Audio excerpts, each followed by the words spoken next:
into our week 0 prediction, the only worthy matchup on the slate for week 0 of college football. We only have 4 games. And again, the one we will be digging into is Florida State at Georgia Tech. I think we're going to have a little bit of a quarterback battle on our hands here, man. We've got DJ Uyunglele and also Haynes King. I think it could be a sleeper matchup, really, because I think people are expecting the Florida State Seminoles to just go in there, beat up on Georgia Tech, hang 30, 40 points on them, and call it a day in week 0. But what do you see unfolding for the debut game for your team? So I like you. I think it's going to be a little bit of a quarterback duel. I think the first half starts a little bit, back and forth. Yeah. I could definitely see it. We're No also shortage playing of in a talent. neutral site, first game ever on foreign soil. Dublin. So yeah, Dublin, Ireland. Respect to Ireland. But Yep. in any case, you got two veteran quarterbacks in DJ and Haynes King.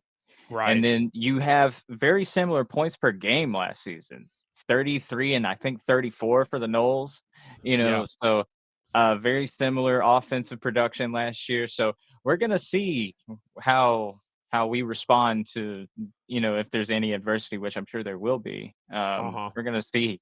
I think it's gonna be us 28, them 21. I think it's gonna be a classic college football game that people are gonna talk about for years.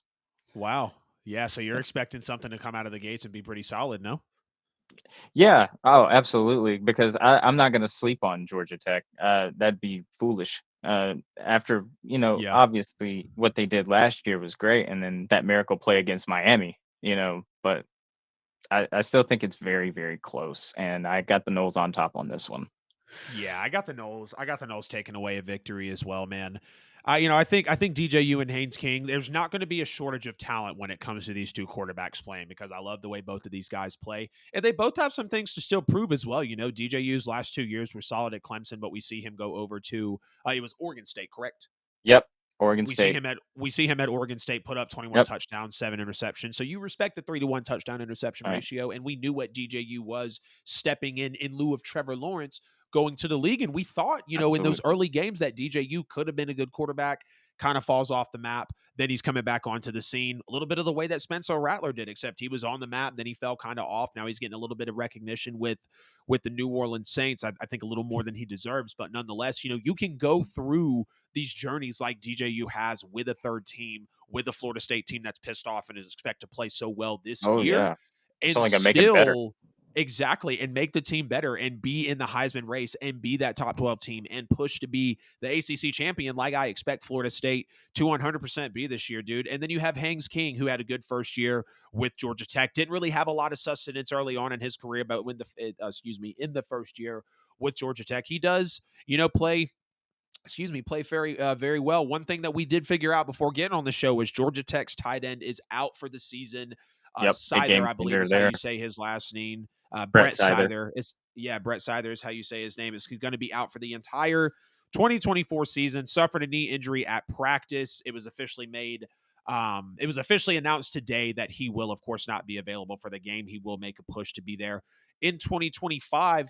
This is a weapon in a way that they've lost. I wouldn't say a super impactful guy, but when you look in all 13 games for Georgia Tech that he appeared in last year, 1 start, 7 catches, 101 yards, but 4 of those 7 catches were touchdowns, which Mm-hmm. was second on the team. And when you look at how they had that dramatic comeback win, over North Carolina in October, he had another touchdown catch earlier in that game, actually made him the first tight end in more than 20 years with multiple touchdown catches in the same game, for a Georgia Tech player. So, them losing this guy is definitely going to have effects on them. And again, he's not a guy that plays a major part, but whenever you lose someone that, can be a contributing factor like this, it's going to matter. For sure. Just a little more numbers on, what we can expect here really out of this matchup, and feel free to jump in, at any time, man.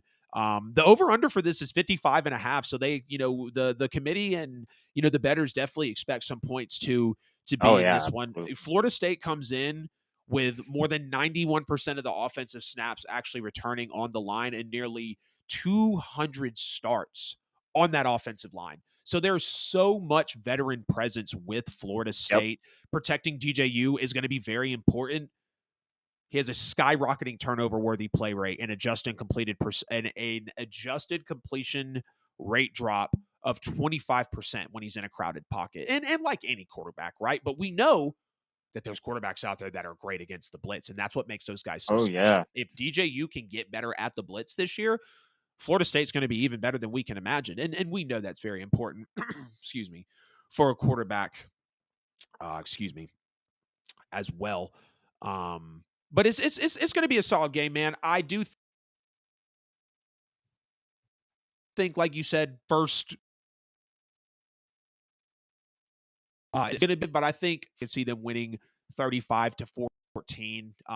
Maybe even getting into the 40s. But I know you said not to overlook them with them being an ACC team, and I can totally understand that, no doubt. When you look at how the competition in the ACC can be. And this is a different college yeah, football season, man. This is a absolutely. very different college football season. FSU had one of the best defenses last year in the ACC. They were second in total defense at 305.7 yards and in pass defense at 170.4.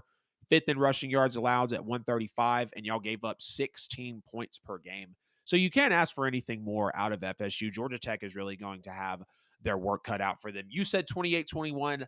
I'm saying 35-14, if not higher. Nonetheless, though, I do think it's going to be a great game for us to keep our eye on.